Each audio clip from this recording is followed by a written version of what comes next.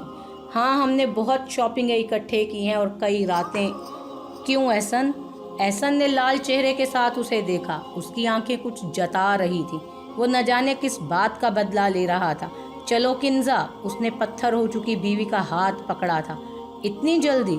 ارے یار، اتنے عرصے بعد ملے ہیں، میرے ساتھ لنچ تو کرو۔ کنزا چلو، اس نے سختی سے کہا اور اسے گھسیٹا تھا۔ سعد اسے دیکھ کر رہ گیا تھا۔ احسن نے اس پر دوبارہ نظر بھی نہیں ڈالی تھی۔ سعد اسے آوازیں دیتا رہ گیا تھا۔ وہ دونوں چونک کر اٹھے تھے۔